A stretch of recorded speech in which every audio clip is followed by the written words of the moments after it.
Stop right there. Take a deep breath. You were about to do it again, weren't you? That tiny self-sabotaging thought creeping in, whispering, you can, you shouldn't, maybe tomorrow, maybe never. That pattern you've fallen into so many times before, the one that kills your progress before it has the chance to grow. But this time, I'm here to remind you, don't do this. Don't sabotage yourself. Not again, not when you're this close. How many times have you gotten close? You started the diet, you made progress, then you told yourself it's just one cheap meal, and one became many. You started the business, you had momentum, then you thought, what if I fail? What if I'm not good enough? And so you slowed down, retreated, and convinced yourself you weren't ready. You started writing, learning, creating, training, building, and then just as the fire began to spread, you poured water on it with your own two hands. Self-sabotage is not an accident, it's a habit. And like all habits, it disguises itself as comfort. But comfort kills dreams. Thomas Edison once said, many of life's failures are people who did not realize how close they were to success when they gave up. That's what sabotage is, quitting just before the breakthrough. You don't stop because you can't. You stop because you convince yourself you can't. Muhammad Ali declared, I hated every minute of training, but I said don't quit. Suffer now and live the rest of your life as a champion. He didn't sabotage himself when it hurt. He leaned into it, and that is why the world calls him the greatest. Steve Jobs said, the people who are crazy enough to think they can change the world are the ones who do. But sabotage whispers, don't be crazy, play it safe, don't embarrass yourself. If Jobs had listened, there would be no Apple, no iPhone, no ripple effect of innovation that shaped our world. Sabotage doesn't come from outside. It's not your friends, not your family, not the critics. It's you. It's the excuses, I'll start next week. It's the fear, what if I fail?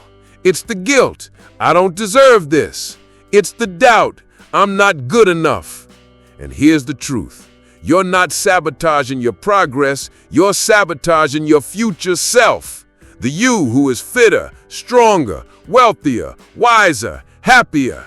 The you who has already overcome.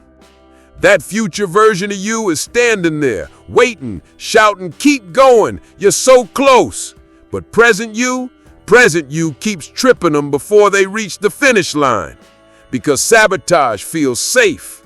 Failure on purpose is comfortable. If you ruin it before it grows, you never have to face the terror of success. But let me ask you, isn't it more terrifying to look back one day and realize you spent your entire life tripping yourself? Zig Ziglar said, you don't have to be great to start, but you have to start to be great. Yet many never start, or worse, they start and then destroy their own foundation before it becomes solid. Don't quit just because it's uncomfortable. Don't scroll away when the work gets hard. Don't numb the pain with distractions. Don't sabotage your momentum with excuses. Listen, you've been here before. You've seen the cycle. You know what happens next if you don't stop it. The pattern is predictable. You rise, you get scared, you sabotage, you fall. But this time can be different if you decide it will be. Nelson Mandela once said, I never lose. I either win or learn. There is no sabotage in that mindset. There is no, I ruined it again. There is only forward motion. Michael Jordan reminded us, I've missed more than 9,000 shots in my career.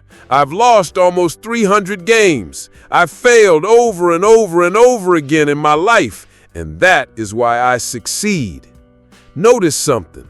He didn't sabotage himself. He let failure do its job, sharpen him. Failure is the tuition you pay for greatness. Self-sabotage is dropping out of school before the lessons stick. Imagine this. You're climbing a mountain. It's exhausting. Every step burns. The air is thin. You want to quit. Self-sabotage is sitting down halfway, telling yourself, I guess this is good enough. But what if I told you the peak was just around the corner? That the view, the one that would change how you see everything, was 5 minutes away? Would you sabotage that?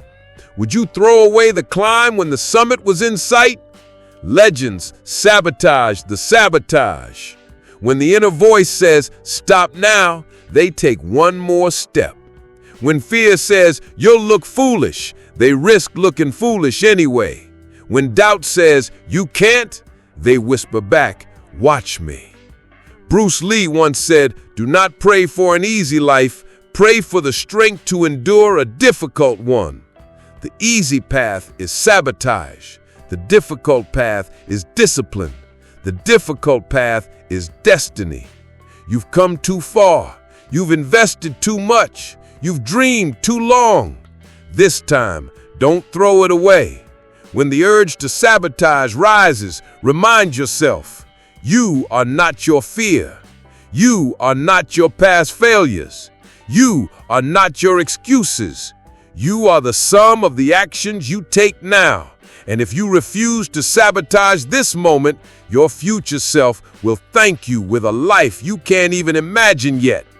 Henry Ford said, whether you think you can or you think you can't, you're right. Sabotage always chooses, I can't. But you can choose differently.